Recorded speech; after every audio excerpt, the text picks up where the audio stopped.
안녕하세요. 이번 시간에는 축구 포지셔닝에 대해 배우겠습니다. 선생님, 축구 포지셔닝이 중요한 이유는 무엇인가요? 네, 축구 포지셔닝이 중요한 이유는 팀 전체가 하나로 움직이기 때문에 조직적인 플레이가 가능하고 공간 지배에 유리합니다. 그럼 축구 포지셔닝은 어떻게 하면 되는 걸까요?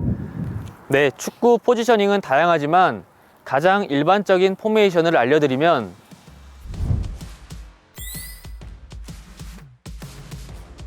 먼저 4-3-3 포메이션에서 선수들의 위치를 알아보겠습니다. 우선 4-3-3 포메이션은 4명의 수비수와 3명의 미드필더, 3명의 공격수로 구성된 포메이션입니다. 4-3-3 포메이션의 위치별 역할을 알아볼까요? 먼저 중앙 수비수는 공격 시 높은 위치를 유지합니다. 이때 뒤에 큰 공간이 있으므로 상대 공격수를 절대로 놓치지 말고 역습에 대비해야 합니다. 측면 수비수 또한 공격 시 미드필더와 측면 공격수를 지원할 수 있도록 높은 위치에서 플레이합니다. 또한 가능하다면 측면에서 정확한 크로스를 시도합니다. 반대에 있는 측면 수비수가 공격에 가담하고 있을 땐 넓은 뒷공간을 중앙 수비수가 커버하여 역습에 대비합니다. 3명의 미드필더 중 수비형 미드필더는 우리 팀 공격 시 상대 역습에 대비해야 합니다. 특히 측면 공격수가 공격에 가담하였을 경우 공간을 커버하기 위해 노력합니다. 공격형 미드필더는 공수양면에서 매우 중요한 포지션입니다. 공격할 때는 기회를 만들어내고 상대의 빈 공간으로 침투하여 득점을 노립니다. 경기의 중심 역할을 수행하며 공격을 빌드업합니다. 공격수는 상대 수비수 사이를 노리면서 중앙으로 침투하여 직접 득점을 노리거나 우리 팀 미드필더가 침투할 공간을 만들어줄 수 있습니다. 4-3-3 포메이션의 특징을 알아볼까요? 4-3-3 포메이션은 패스할 수 있는 코스가 많아 점유율 축구에 적합합니다. 즉 선수들끼리 삼각형 모양을 만들 수 있어 패스 코스를 쉽게 만들 수 있는 포메이션이므로 공을 소유하면서 경기를 풀어가는 점유율 축구를 지향하는 팀에게 적합합니다. 4-3-3 포메이션은 위치, 역할, 특징을 배웠으니 연습을 통해 적용해 볼까요? 이번 연습은 3대2 공 점유 연습입니다.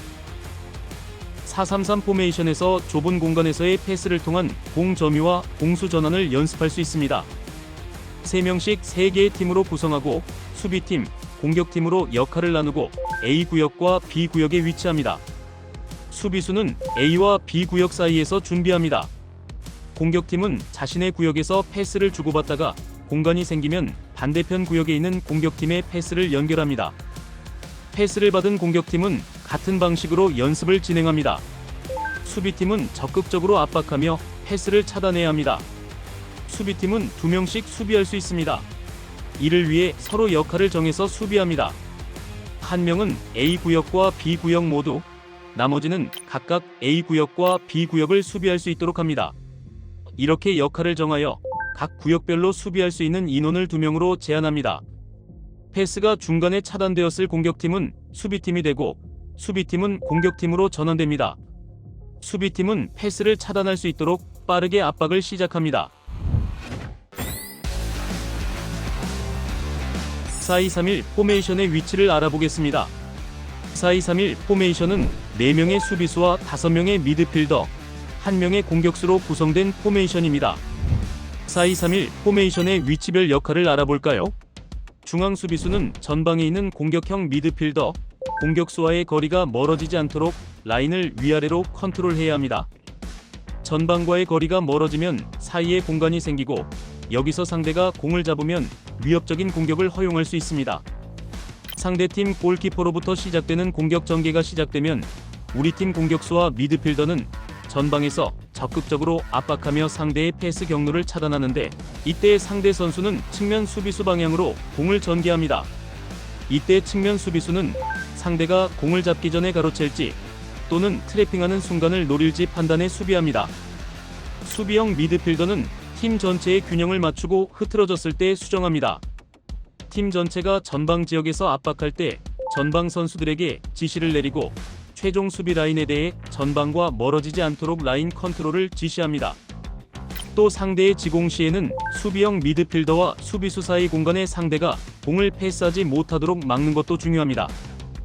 측면 공격형 미드필더는 공격 시 측면에서 돌파, 크로스, 슈팅 등 득점과 직결되는 역할을 수행합니다. 또한 수비 시행 측면에서 전개되는 상대 패스의 코스를 미리 차단합니다.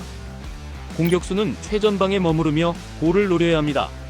만약 공격수가 미드필더 지역으로 내려온다면 공격수가 없어지기 때문에 득점에 어려움을 겪을 수 있습니다. 공격형 미드필더 또한 공격수와 비슷한 역할을 수행하는데 이 두 명의 역할을 수행하는 선수는 서로 연계하여 상대 수비를 무너뜨린다는 생각을 항상 공유하고 있어야 합니다. 4-2-3-1 포메이션의 특징을 알아볼까요? 4-2-3-1 포메이션은 높은 위치에 4명의 선수가 위치해 있기 때문에 전방에서의 압박이 유리합니다. 또한 2명의 수비형 미드필더가 후방 지역을 커버합니다. 골키퍼로부터 시작되는 상대 빌드업을 전방에서 차단하여 위협적인 위치에서 공격을 시작할 수 있습니다. 목표한 대로 높은 위치에서 공을 뺐으면 신속하게 공격으로 전환하고 상대가 수비 조직을 갖추기 전에 정확하고 빠른 패스를 통해 마무리 슈팅으로 연결할 수 있습니다. 4-2-3-1 포메이션은 위치, 역할, 특징을 배웠으니 연습을 통해 적용해 볼까요? 이번 연습은 4-2-3-1 포메이션을 기반으로 한 전방 압박 연습입니다. 이 훈련을 통해 상대가 공을 소유했을 때 적극적인 압박으로 공을 빼앗고 빠르게 공격으로 전환하는 연습을 할 수 있습니다. 수비팀 5명, 공격팀 4명으로 구성합니다. 공격팀은 골키퍼로부터 시작되는 상대 수비의 공격 전개를 전방 압박하여 차단한 후 득점해야 합니다. 수비팀은 서로 패스를 주고받으며 전방에 있는 미드필더에게 패스하여 공격을 전개해야 합니다. 공격팀의 가운데 선수는 공을 받은 수비수의 공을 뺏기 위해 압박합니다. 그리고 이때 양쪽 공격형 미드필더들은 미리 패스 경로를 차단하기 위해 전방으로 압박합니다. 패스 경로를 차단당한 수비수는 전방의 미드필더에게 패스를 전달하는데 공격팀의 수비형 미드필더는 이때를 노려 상대 패스를 가로채 공격을 전개하도록 연습합니다. 팀의 조직력을 위해 축구 포지셔닝을 꾸준히 연습해 봅시다.